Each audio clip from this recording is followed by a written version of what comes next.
आज के शो में नैब एग्जीक्यूटिव बोर्ड इजलास में अहम फैसले, 2 रेफरेंसेस, 7 इंक्वायरीज, 5 इन्वेस्टिगेशंस की मंजूरी। नैब ने 2 साल में कमाल कर दिया, 389 अरब रुपए के असासे रिकवर। अस्सलाम वालेकुम। बस पर्दा हकायक सनसनीखेज इंकशाफात प्रोग्राम बेनकाब में हूँ आपके साथ सैफान खान। आज आपके सामने सब में पहले यानी नैब की 2 साल की कारकर्दगी रिपोर्ट से पहले नैब के आज होने वाले एग्जीक्यूटिव बोर्ड इजलास की कुछ तफसीलात सामने रखेंगे। 2 रेफरेंसेस मंजूर हुए, इसमें से एक रेफरेंस जो मंजूर हुआ है उसमें पीपल्स पार्टी के अहम नाम जाम खान शोरो साहब का नाम शामिल है, जो कि साबिक सूबाई वजीर लोकल गवर्नमेंट रह चुके हैं। ये मामला जो इस वक्त है ये आपके रखते हैं क्योंकि इसमें जो मामला है वो सरकारी अराजी पर अलॉटमेंट करके जाती इल्जाम का मामला है, जिससे कौमी खजाने को तकरीबन 5 अरब रुपए का नुकसान जो है कहा जा रहा है पहुंचा है। इस रेफरेंस से इनके अलावा इस वक्त chairman town committee Qasimabad Hyderabad, इसके अलावा डिस्ट्रिक्ट ऑफिसर रेवेन्यू के खिलाफ रेफरेंस दायर हुआ है, सज्जाद हैदर शाह जिनका नाम है। असिस्टेंट कमिश्नर कासिमाबाद हैदराबाद के खिलाफ ये रेफरेंस दायर हुआ है। इसी तरह से जो मंजूर हुआ है आज कासिमाबाद हैदराबाद के दीगर अफसरान, जैसे मिसाल के तौर पे तपेदार जो हैं जाके सुपरवाइजिंग तपेदार जामशोरों के इम्तियाज सोलंगी, उनके खिलाफ एक रेफरेंस दायर हुआ है, मंजूर हुआ है। इसी तरह से पीर बख्श जतोई तपेदार जामशोरों के खिलाफ रेफरेंस की मंजूरी दी गई है। जो लैंड रिकॉर्ड ऑफिसर है और इसके अलावा जो वहाँ का जो settlement survey and land record officer के जो लोग हैं उनके खिलाफ, उन ऑफिसर के खिलाफ इंक्वायरी रेफरेंस की मंजूरी दी गई है। और इसी तरह से लैंड रिकॉर्ड ऑफिसर के अलावा जो रेवेन्यू डिपार्टमेंट के लोग हैं जो इसमें मुलविस थे उनके खिलाफ भी इस रेफरेंस की मंजूरी दी गई है। जिस तरह मैंने कहा कि ये मामला है मुल्जमान पर गैर कानूनी तौर पर इख्तियारात के नाजायज इस्तेमाल का, जिसमें कहा गया जी कि इस पूरे मामले से कासाबाद सिंध में यानी इस वक्त हैदराबाद जो कासाबाद इलाका है यहाँ पे सरकारी अराजी पर जो अलॉटमेंट हुई गैर कानूनी, इससे तकरीबन कौमी खजाने को 5 अरब रुपए का नुकसान पहुंचा। आज कुछ अहम इंक्वायरीज की अप्रूवल भी दी गई। मैं इससे पहले के और रेफरेंसेस पे आऊँ, इंक्वायरीज के अंदर ओवैस मुजफ्फर टप्पी का नाम आज आप पढ़ेंगे इंक्वायरी में शामिल है। ये भी एक अहम सियासी और गैर सियासी भी आपके यहाँ शख्सियत तस्वर होते हैं। सूबा सिंधनी फिदा खान, आफ्ताब खान जो कि फ्रंट मैन है, इनके खिलाफ इंक्वायरी अप्रूव हुई है। इसके अलावा कराची पोर्ट ट्रस्ट के अफसरान के खिलाफ इंक्वायरीज की मंजूरी दी गई है। कादिर बख्श और पाकिस्तान मेडिकल डेंटल काउंसिल के खिलाफ इंक्वायरी की मंजूरी दी गई है। और इसके अलावा यहाँ पर हमने देखा है जी कि member board of revenue Quetta और इसके जो दीगर अफसरान हैं उनके खिलाफ भी एक इंक्वायरी की अप्रूवल दी गई है। अहम तरीन आज दिन रहा इस पर नैब एग्जीक्यूटिव बोर्ड इजलास के हवाले से बताएं। कुछ दिन कबल वज़ीर इमरान खान साहब ने नैब की कारकर्दगी के हवाले से भी अहम ट्वीट करी। उन्होंने नैब की परफॉर्मेंस से बताया कि किस तरह नैब ने 2 सालों के अंदर उम्दा कारकर्दगी दिखाते हुए तकरीबन 389 अरब रुपए रिकवर किए हैं।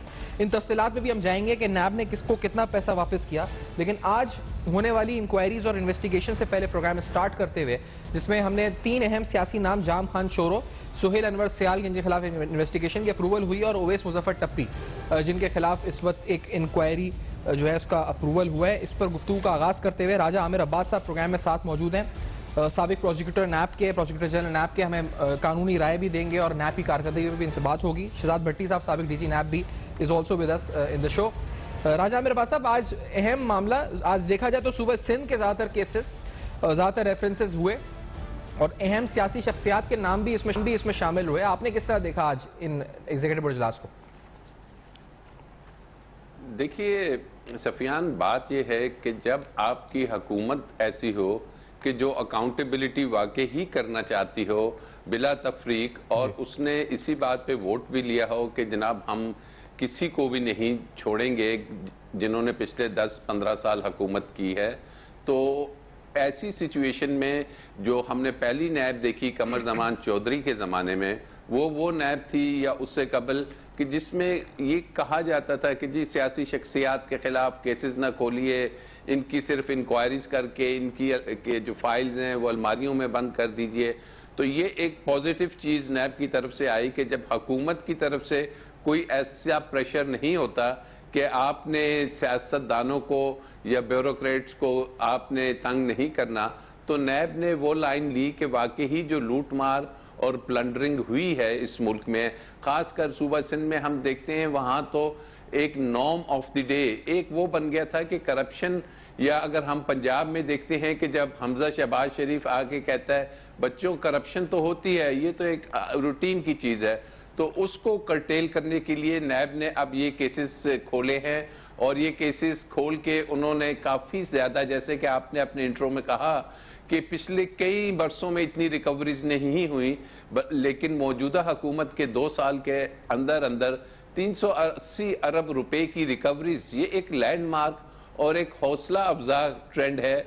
और इसी को कंटिन्यू अगर करेंगे तो ये वो पैसा है जो आपका है, हमारा है, इस मुल्क की ज़मीनें थी जो लोगों को औने पौने दामों दे दी गई, तो इसको मज़ीद बढ़ाना चाहिए। और एक चीज़ ज़रूर हो कि ये आपने दफेदारों के नाम बताए, आपने इस सेकंड या थर्ड टियर की लीडरशिप के नाम बताए, तो जो main first line of leadership है, हमें नजर आना चाहिए कि जाती उम्र को भी नीलाम किया जा रहा है। हमें नजर आना चाहिए कि बिलावल हाउस भी अगर पैसे नहीं दे रहा उसे भी नीलामी की तरफ ले जाया जा रहा है। हमें नजर आना चाहिए कि जो इवन पीटीआई के लोग हैं, चाहे एक्स वजीर आला हैं या वो, उनकी भी रिकवरीज होनी चाहिए, ना सिर्फ के उससे नीचे के लेवल की। क्योंकि जब एहतसाब अक्रॉस द बोर्ड की ये बात करते हैं तो मैं अक्रॉस द बोर्ड कहता हूं कि आप ऊपर से नीचे शुरू कीजिए और जो ताकतवर तरीन हैं उनसे भी रिकवरीज होनी चाहिए। तो इट सीम्स के अगर नैब अपना ये वाला हदफ पूरा करता है कि जिसमें हमें नजर आए कि ख्वाजा आसिफ से भी रिकवरी हुई, जिसमें हमें नजर आए कि साद रफीक वालों से भी रिकवरी हुई, जिसमें हमें नजर आए कि मियां नवाज शरीफ, यूसुफ रजा गैलानी, राजा परवेज अशरफ, जिन सब के खिलाफ केसेस हैं, उनसे भी रिकवरी हुई, तब तो हमें नजर आएगा कि ये वाकई ही इस मुल्क में रूल ऑफ लॉ है। और नैब ने जो है उसकी आंखों पे, जैसे हम कहते हैं कि कानून की आंखों पे पट्टी होती है, वो देखता नहीं है। और उनका जो नारा है कि हम केस देखते हैं, फेस नहीं देखते, तो इसको साबित करने के लिए उन्हें मजीद इस लाइन पे जरूर काम करना चाहिए। अच्छा, ये जो फर्क आपने भी बताया राजा साहब कि इतना फर्क है कमरुज़्ज़मान चौधरी साहब की नैब और अब जो नैब है, गवर्नमेंट का भी किरदार है, लेकिन ये बड़ा ड्रास्टिक डिफरेंस है। एक तरफ आप 10 सालों में जो रिकवरी कर रहे हैं that is 10 billion per year, और अब आप तकरीबन 150 अरब रुपए 2 सालों में, 1 साल में 150 अरब रिकवर कर रहे हैं, अराउंड 150 या उससे भी ज्यादा रिकवर कर रहे हैं। तो ये इस वक्त जावेद इकबाल साहब की लीडरशिप भी है, उसको आप क्रेडिट देंगे कि उन्होंने किस तरह से ये नैब को टेकअप किया इन द लास्ट 2 years। बहुत बड़ा डिफरेंस है। बिल्कुल। देखिए जनाब, जब चेयरमैन अपना किसी प्रेशर में नहीं आएगा, जब चेयरमैन के ऊपर ये प्रेशर नहीं होगा कि तुमने, जैसे कि हमें अभी वो ब्रॉडशीट के जो सीईओ है उनके इंटरव्यू में हमें नजर आया कि मुझे कह दिया गया था 3 ही सालों के बाद कि जनाब आप ए को इस लिस्ट में से निकाल दें, बी को रख लें, सी और डी को भी निकाल दें। जब इस किस्म का एहतसाब होगा तो तब बड़ा मुश्किल हो जाता है किसी भी तहकीकाती अदारे के लिए, क्योंकि फिर ऑफिसर्स ये देखते हैं कि आपने 2 को तो निकलवा दिया, तो फिर ये तीसरे के बेचारे का क्या कसूर है, हम क्यों इसके लिए इतनी ज्यादा मेहनत करें। लेकिन जब उन्हें एक फ्री हैंड होता है कि आप तमाम के लिए ये काम करें, तो फिर उसमें नैब की जो चेयरमैन है उसका पॉजिटिव रोल नजर आता है हमें यकीनी तौर पे। लेकिन ये पॉजिटिव रोल तब हमें एक मुकम्मल शक्ल में नजर आएगा कि जब, जैसे कि मैंने कहा कि ये जो बड़े नाम हैं इनसे भी रिकवरीज हों। वो मौलाना फजल रहमान जो धमकियां दे रहा है, जिसकी अरबों की जायदादें हैं, जब तक उन ऐसे लोगों से भी रिकवरीज नहीं होंगी तब तक ये जो एहतसाब का अमल है इस पे अवाम को जो यकीन आना है ना, अवाम जो है वो तभी यकीन करेगी कि जब इन बड़े लोगों से रिकवरीज होंगी। एग्जैक्टली। और ये भी है इस पर शायद भट्टी साहब आपकी राय जानना चाहूंगा, क्योंकि एक तो ये डिफरेंस है, दूसरा अभी भी तकरीबन 947 अरब के रेफरेंसेस जेर समात हैं, 1230 रेफरेंसेस जेर समात हैं। तो वी कैन एक्सपेक्ट कि अगर ये 1 से 1.5 साल में, ये 2 साल में जब तक ये रेफरेंसेस जेर समात हैं, ये भी मंतक के अंजाम तक पहुंचते हैं, तो ये रिकवरीज और बेहतर हो सकती हैं। आप क्या समझते हैं, क्या वजह है इतनी ड्रास्टिक चेंज की भट्टी साहब?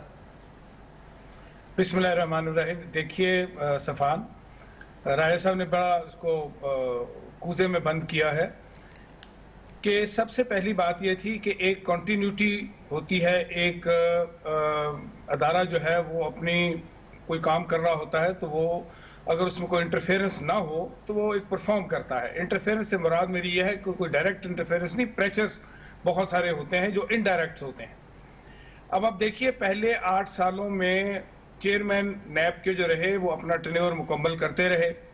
जब पीपल्स पार्टी का दौर आया तो उसमें फ्लोर ऑफ दी हाउस से पहले ऐलान कर दिया गया कि आज से नैब बंद, तो वो एक अनसर्टेनिटी क्रिएट हो गई उसके बाद आपको पता है कि जी चेयरमैन आते रहे और हटाए जाते रहे, क्योंकि वो एक प्रोसेस मुकम्मल नहीं हुआ था उनके आने में, तो वो एक कंटिन्यूटी नहीं मिल सकी उस पीरियड के अंदर। इसलिए अगर आप देखेंगे तो सबसे कम रिकवरी उस पीरियड में है। उसके बाद जैसे राजा साहब ने कहा कि कमर जमान साहब का था पीरियड, मैं कमर जमान साहब को एक क्रेडिट दूंगा कि उन्होंने नैब के प्रोसीजर्स जो थे उनको हमेशा के लिए सीधा कर दिया, एसओपीज को सीधा कर दिया, बहुत सारी चीजें जो एडमिनिस्ट्रेटिव थी उसको एक सीधा कर दिया। मे भी उनके पीरियड में ये रिकवरी कम हुई।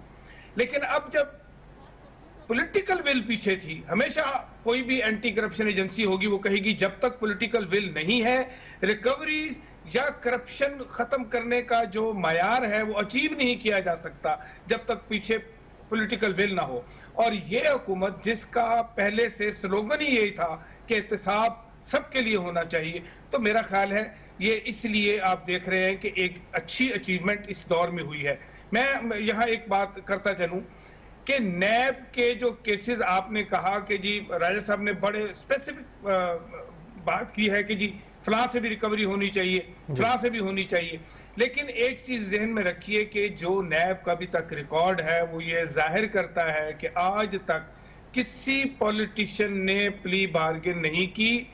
कोर्ट से डिसीजन आएगा, कोर्ट अगर उनकी जायदाद, उनके असासों को जब्त करके नीलाम करने का हुक्म दे तो वो रिकवरी तो हो सकती है, लेकिन प्ली बार्गेन वो करते नहीं है। इसलिए नहीं करते कि वो उनका पॉलिटिकल कैरियर।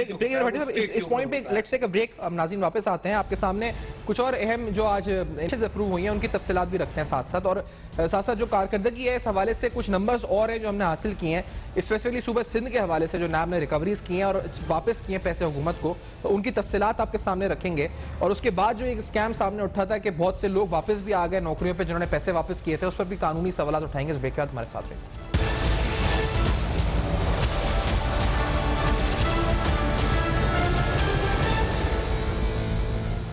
Welcome back. आप देख रहे हैं बेनकाब, और आज बेनकाब में आपके सामने अहम तरीन तफसीलात रख रहे हैं। नैब एग्जीक्यूटिव बोर्ड इजलास आज हुआ उसमें होने वाले अहम तरीन फैसले आपके सामने रख रहे हैं, और इसके साथ साथ नैब की कारकर्दगी रिपोर्ट भी आपके सामने पेश कर रहे हैं, जो नैब ने 2 सालों में कमाल करके 389 अरब रुपए की रिकवरीज की हैं। दैट इज अ रिकॉर्ड, क्योंकि पिछले 10 साल 2008 से 2018 में जहां 10 सालों में 100 अरब की रिकवरी हुई, वहां नैब ने 2 साल में 389 अरब रुपए की रिकवरी की है। तो दैट इज ए माइलस्टोन जो नैब ने अचीव किया है। और इसमें जो मजीद तफसीलात हैं वो रखने से पहले आज एक और जो कुछ रेफरेंसेज अप्रूव हुए हैं वो उनकी तफसीलात सामने रखते हैं, जिसमें साबिक डायरेक्टर बोर्ड ऑफ इन्वेस्टमेंट, इसके अलावा साबिक deputy director board of investment और दीगर के खिलाफ रेफरेंस की मंजूरी दी गई। आदिल करीम है डिप्टी डायरेक्टर जिनके खिलाफ रेफरेंस मंजूर हुआ, मोहम्मद अयूब हैं director board of revenue board of investment Islamabad, और मोहम्मद मुस्लिम जो कि साबिक director board of investment Islamabad हैं। इसके अलावा फहाद अली चौधरी साहब जो कि director board director internal audit customs Islamabad हैं, और इसी तरह इंटरनल ऑडिट कस्टम्स इस्लामाबाद के तकरीबन 2 अफसरान और जिनके खिलाफ रेफरेंस दायर करने की मंजूरी दी गई। इसी तरह साबिक member indirect taxes policy FBR के खिलाफ रेफरेंस की मंजूरी दी गई, जिनका नाम महमूद आलम है, और सिकंदर असलम जो कि साबिक कमिश्नर इनलैंड रेवेन्यू है रीजनल टैक्स ऑफिस कराची में, RTO कराची में, उनके खिलाफ रेफरेंस की मंजूरी हुई। और इल्ज़ाम यह जी इस वक्त इख्तियारात का नाजायज़ इस्तेमाल जिससे 417 मिलियन का नुकसान पहुंचा। इसी तरह नैब के आज होने वाले इजलास में कुछ अहम इन्वेस्टिगेशंस की मंजूरी भी दी गई। इन इन्वेस्टिगेशंस में जो स्पेशल इनिशिएटिव्स डिपार्टमेंट है हुकूमत सिंध का, इसके अफसरान के खिलाफ इन्वेस्टिगेशन मंजूर हुआ। मेसर्स पाकिस्तान इस्पत ओसिस इंडस्ट्रीज लिमिटेड के खिलाफ इन्वेस्टिगेशन की मंजूरी दी गई। असलम शाह चेयरमैन PMS के खिलाफ इन्वेस्टिगेशन की मंजूरी दी गई। फरीद अहमद साबिक मैनेजिंग डायरेक्टर GID AK के खिलाफ इन्वेस्टिगेशन की मंजूरी दी गई। और इसी तरह अलॉटमेंट कमेटी के अरकान साबिक PDs एंड MDGI और GIDA के खिलाफ इन्वेस्टिगेशन की मंजूरी दी गई। फिशरीज डिपार्टमेंट के खिलाफ उनकी इंतजामिया के खिलाफ इन्वेस्टिगेशन की मंजूरी दी गई। और एक अहम नाम जो शामिल है वो सुहेल अनवर सयाल साहब का है, जो कि साबिक सूबाई वज़ीर दाखिला हैं सूबा सिंध के, उनके खिलाफ इन्वेस्टिगेशन की मंजूरी दी गई। बलूचिस्तान डेवलपमेंट अथॉरिटी की इंतजामिया के खिलाफ भी इन्वेस्टिगेशन की मंजूरी दी गई। तो राय साहब आपकी तरफ पहले आते हुए, ये तमाम रिकवरीज हो रही हैं, पैसा आ रहा है, फिर अपोजिशन जब कहती है कि नैब का कानून काला है, नैब कारकर्दगी नहीं कर रहा, और इसमें तो बलूचिस्तान सिंध और अक्रॉस द बोर्ड ब्यूरोक्रेसी भी नाम शामिल है, दिस डजंट लुक के पॉलिटिकली अलाइंड है या विच हंटिंग है। राजा मेरे पास साहब, मुझे तो नहीं लगता, आपको लगता है? देखिए, अब बात समझने की ये है कि अपोजिशन क्यों ये कह रही है। अपोजिशन में हम देखते हैं दो बड़ी जमातें हैं, एक पाकिस्तान पीपल्स पार्टी है और एक पाकिस्तान मुस्लिम लीग नून है। अब पाकिस्तान पीपल्स पार्टी अगर नैब को बुरा नहीं कहेगी तो फिर कौन कहेगा, क्योंकि अगर हम देखते हैं उसके जो चेयरमैन हैं बिलावल भुट्टो, उनके खिलाफ केसेस हैं करप्शन के। अगर हम देखते हैं को चेयरपर्सन आसिफ अली जरदारी साहब हैं, अगर हम leader of the opposition zone से थे खुर्शीद शाह, उन्हें देखते हैं, अरबों रुपए का केस उनके खिलाफ है। हम फरियाल तारपुर साहबा को देखते हैं, उनके खिलाफ केसेस हैं। पाकिस्तान मुस्लिम लीग की तरफ जब हम रुख करते हैं तो वहाँ उनके जो सदर हैं मियाँ शहबाज शरीफ साहब, उनके खिलाफ अरबों रुपए की करप्शन के केसेस हैं, मनी लॉन्ड्रिंग के केसेस हैं। मियाँ नवाज शरीफ के खिलाफ हैं, मरियम बीबी के खिलाफ हैं, उनकी सेकंड टीयर सारी, ख्वाजा आसिफ, ख्वाजा साद, शाहिद खान अब्बासी। तो ऐसी सूरत हाल में आपको अपोजिशन कभी भी ये कहती हुई नजर नहीं आएगी कि नैब का दायरा या नैब के कवानीन जो सी हैं वो इस मुल्क की बेहतरी के लिए है। वो यकीनन यही कहेंगे कि इस काले कानून को, इस ड्रैकोनियन लॉ को ख़त्म किया जाए इस मुल्क से। जैसा कि आपके इल्म में है कि अब जब अमेंडमेंट्स की बात आई थी तो जो अपोजिशन ने 34 अमेंडमेंट्स दी थी, अगर वो कबूल कर ली जाती तो नैब का अदारा ऐसे बन जाता कि यकीन करें कि वो किसी स्कूल के जो इंटरनल ऑडिट होता है, कोई एक टीचर होता है वो भी नहीं कर पाते, इतनी पावर्स भी इसको ख़त्म कर दी जा रही थी। तो ऐसी सूरत हाल में हुकूमत ने बड़ी अच्छी कारकर्दगी के बात की कि उन्होंने उनकी वो जो 34 अमेंडमेंट्स थी और उस प्रेशर में नहीं आए कि अपोजिशन जो कह रही थी कि इन अमेंडमेंट्स के जरिए वो एनआरओ मांग रही थी। तो ये एक पॉजिटिव चीज़ है कि हुकूमत ने कहा नहीं, भले से कुछ हो जाए, लेट हेवन फॉल, लेकिन हम ये ऐसी कानून साजी नहीं कर सकते कि जिसके नतीजे में करप्शन को ख़त्म कर दिया जाए और ऐसे लोगों को लाइसेंस दे दिया जाए। तो political it's a very good decision कि अब बात यह है कि नैब के कवानीन में यकीनन कुछ सुखम हैं। तो अब जब सेनेट का इलेक्शन हो जाता है, अगर पीटीआई की हुकूमत उसमें मेजॉरिटी ले लेती है तो फिर नेशनल असेंबली में उनकी ऑलरेडी मेजॉरिटी है, सेनेट में उनकी ऑलरेडी मेजॉरिटी आ जाएगी। तो फिर नैब में कानून साजी के लिए इन्हें अपोजिशन की जरूरत नहीं पड़ेगी। तो फिर बॉल इनकी कोर्ट में आ जाती है और फिर इसको वो जो कहते हैं मजीद सख्त बनाना है, इसमें रिफॉर्म्स लानी है, इसमें से पॉलिटिकल जो अपॉइंटमेंट्स है ख़त्म करनी है, चेयरमैन की अपॉइंटमेंट के तरीक़ेकार को चेंज करना है। फिर हुकूमत के पास कोई दूसरी ऑप्शन नहीं होगी और अगर वो ना कर पाई तो इसका मतलब है कि हुकूमत शायद कानून साजी की तरफ तवज्जो नहीं दे पा रही। सही। अच्छा, और इसके साथ साथ क्योंकि जब हम देखते हैं रिकवरीज की बात, तो भट्टी साहब हमने देखा सुबह सिंध के अंदर पिछले 5 सालों में तकरीबन 35 अरब रिकवर करके नैब ने वापस किया हुकूमत सिंध को। कुछ दिन कबल भी एक चेक मुमताज अली शाह साहब को वापस कर रहे थे इस वक्त चेयरमैन नैब। अब सवाल यह कि और 2 सालों में तकरीबन 30 अरब की रिकवरी हो चुकी है और 23 अरब इसमें कहा गया कि नकद है, यानी कैश रिकवरीज हैं, और 12 अरब रुपए तकरीबन जमीनें वारगुजार कराई गई हैं। लेकिन इसके बावजूद ये कहते हैं कि काला कानून है। ऐसा क्यों कहते हैं भट्टी साहब? देखिए, बड़ा क्लियर कर दिया राजा आमिर साहब ने, जिसके ऊपर हाथ पड़ेगा नैब का वो तो शोर मचाएगा, वो तो चीखेगा और आप उसको रोक भी नहीं सकते। अभी आप बिल्कुल रिसेंट पास्ट की बात है, नैब को अंडर प्रेशर किया जा रहा था, बहुत ज्यादा बयान आ रहे थे कि नैब के ऑफिसर्स को बुलाया जाएगा, उनसे पूछा जाएगा, उनकी डिग्रियां देखी जाएंगी, उनके असासे देखे जाएंगे। मैं एक बात आपको बताता चलूं, मेरा ख्याल है राजा आमिर साहब भी मुझे सेकंड करेंगे। आरपीपी का केस जब चल रहा था तो उस वक्त पीपल्स पार्टी की गवर्नमेंट थी और उन्होंने एक लेटर नैब को लिख दिया कि हमें भी केसेस की प्रोग्रेस बताई जाए, और वो लेटर सुप्रीम कोर्ट में प्रोड्यूस हो गया और उस वक्त सुप्रीम कोर्ट ने कहा कि ये मुदाखलत है नैब के काम में और नैब पर असरअंदाज होने की कोशिश है। तो अगर मैं समझता हूं कि कोई भी इस तरह के बयान देता है बाहर से, तो ये भी किसी वक्त हो सकता है कि किसी कोर्ट की नजर में आ जाए और इसको सीरियसली लिया जाए कि ऐसे अदारे के ऊपर प्रेशर डाला जा रहा है कि शायद वो रेफरेंस फाइल ना करे, लेकिन वो रेफरेंस फाइल हो रहे हैं। और आपने एक और बात की कि लोगों को सिंध में बहाल किया जा रहा है, अपॉइंटमेंट्स दी जा रही हैं जिन्होंने प्ली बार्गेन की है। देखिए, जिस दिन प्ली बार्गेन होती है उसी दिन एक लेटर इशू होता है नैब की तरफ से कि ये जो 25B है इसको 15A और B के साथ पढ़ा जाए, जिसके नीचे लिखा हुआ है कि ये पब्लिक ऑफिस, किसी किस्म का कोई पब्लिक ऑफिस होल्ड नहीं कर सकते, कोई लोन नहीं ले सकते, इसके लिए 10 साल की डिस्क्वालिफिकेशन का वहां लिखा हुआ है। ये लेटर जाने के बावजूद अगर कोई कर रहा है, ये ऐसे वाकयात शुरू में 2002-03 में पकड़े गए थे केपी के अंदर, और उस वक्त वहां कोर्ट ने एक्शन लिया और जिन लोगों ने ये किया था उनको जो ब्यूरोक्रेट्स थे उनके खिलाफ एक्शन हुआ कि ये क्यों इनको अपनी पोस्ट के ऊपर बरकरार रखा गया या दोबारा से बहाल किया गया। तो अगर ऐसा है और कोई लोग ऐसे बहाल हुए हैं तो मेरा ख्याल है नैब को फौरन ये चीज जो है ये तो बाकायदा कोर्ट ने फैसला दे दिया है कि सिंध हाई कोर्ट ने शाहद भट्टी साहब के जो वीआर किया हुआ था जिन अफसरान ने, तकरीबन 500 की तादाद है, उनको फौरी तौर पे इस वक्त सिंध हुकूमत हटा दे। तो ये तो एक फैसला सामने आ चुका है on the basis of this 2016 के सुप्रीम कोर्ट के फैसले के दरमियान की बुनियाद पर। बिल्कुल सही है। मैं एक बात ऐड करना चाहूंगा सफान, जो राय साहब ने कहा, मैं हमेशा ये कहता आ रहा हूं कि कानून के अंदर जो अगर सबसे इंपॉर्टेंट अमेंडमेंट होने वाली है तो वो है चेयरमैन की अपॉइंटमेंट। क्योंकि देखिए, अगर चेयरमैन कंट्रोवर्शियल हो जाता है तो पूरी नैब के ऊपर प्रेशर आ जाता है, उसका इन्वेस्टिगेटर काम ही नहीं कर पाता। तो उसका जो तरीकाकार है माफ कीजिएगा, उसको ऐसा करें कि वो कंट्रोवर्शियल ना रहे, उसकी अपॉइंटमेंट कंट्रोवर्शियल ना रहे। और दूसरी बात, आज पीटीआई जिसका नैरेटिव ही एहतसाब था, उनके पास मौका आ जाए, जैसे राजा साहब ने कहा कि अगर वो सेनेट में भी अक्सरियत हासिल कर लेते हैं तो नैब को फुल ऑटोनॉमी दें।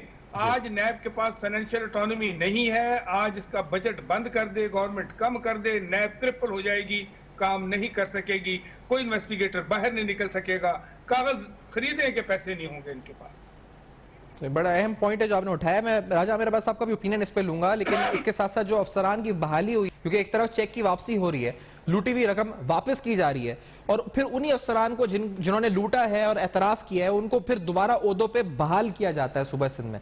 इस पे अहम सवालात उठाएंगे इस ब्रेक के बाद, हमारे साथ रहेगा।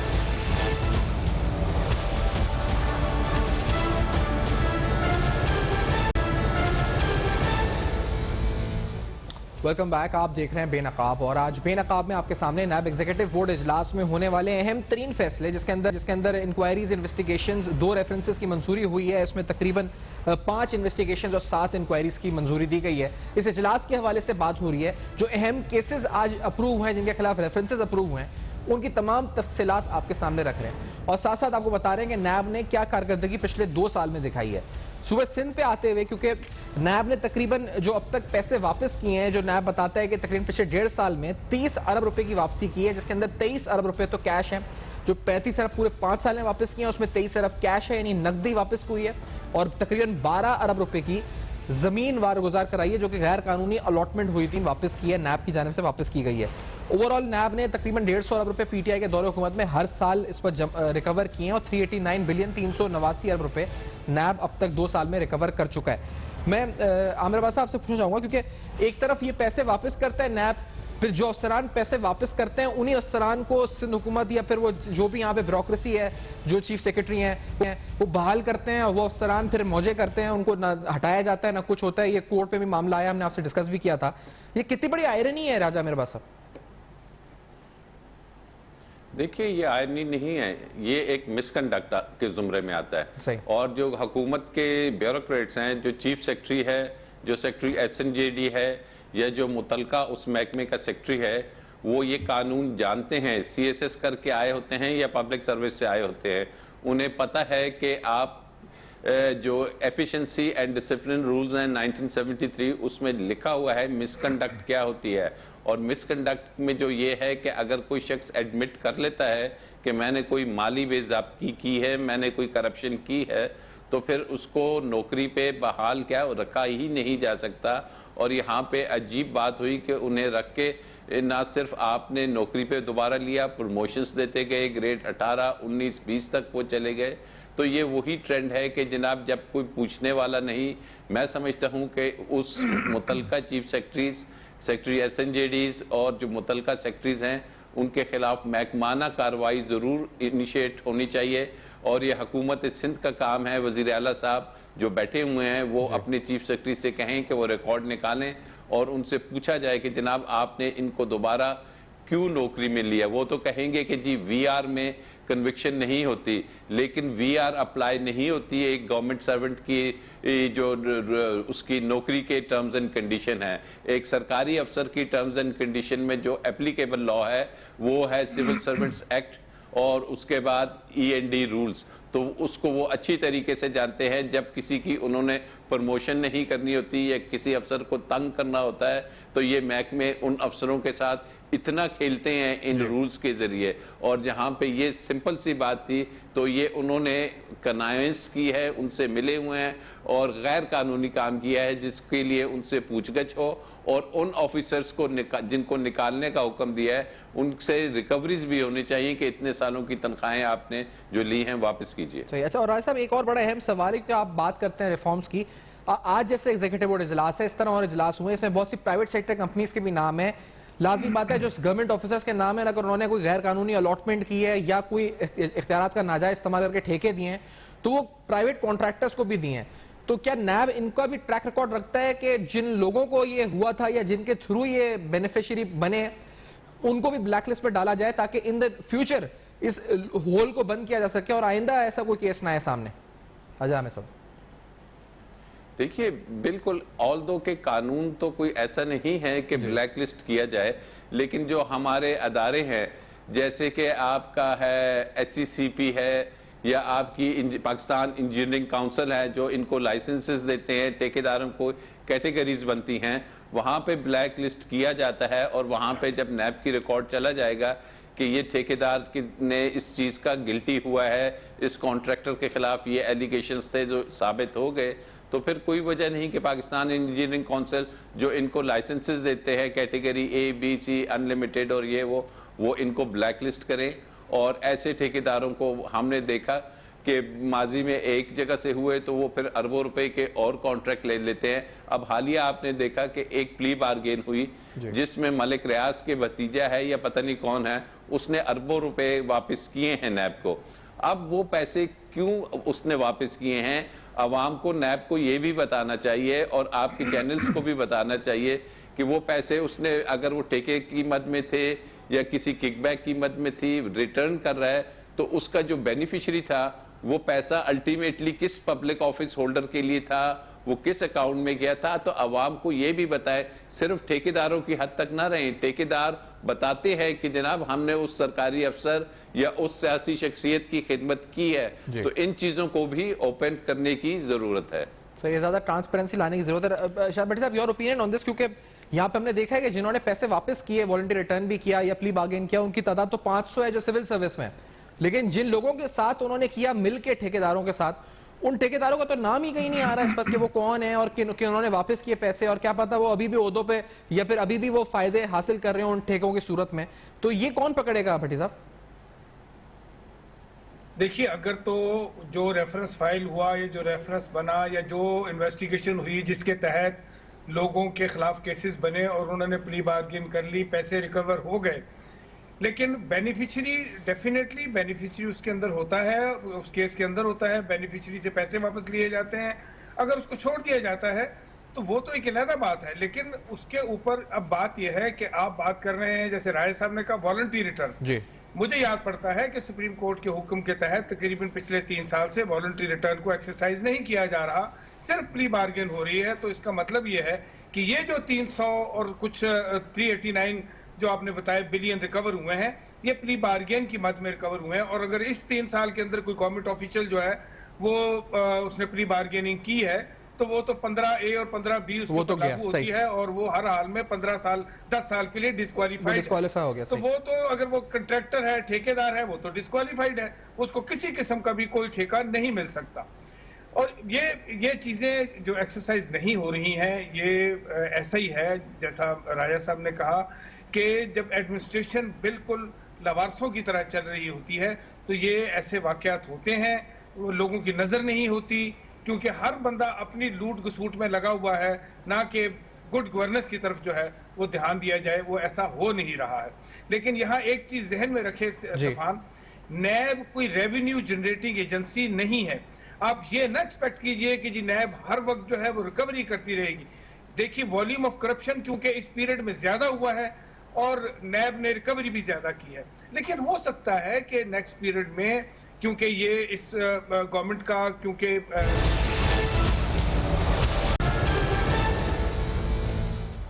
Welcome back. आप देख रहे हैं बेनकाब, और बेनकाब में आज आपके सामने अहम तरीन तफसीलात रखी नैब एग्जीक्यूटिव बोर्ड इजलास में होने वाले अहम तरीन फैसले, जिसके अंदर रेफरेंसेज, इंक्वायरीज और इन्वेस्टिगेशन की मंजूरी दी गई, और इसके साथ साथ नैब की 2 साल कारकर्दगी की तफसीलात आपके सामने रखी। वो तमाम अहम तरीन नंबर्स जो कि बिलखुसूस रिटर्न हुए इस वक्त गवर्नमेंट ऑफ सिंध को, उनकी तफसीलात रखी, और उसके नतीजे में जो वॉलंटरी रिटर्न्स और फिर अफसरान की बहाली हुई वो भी जेर बहस आया।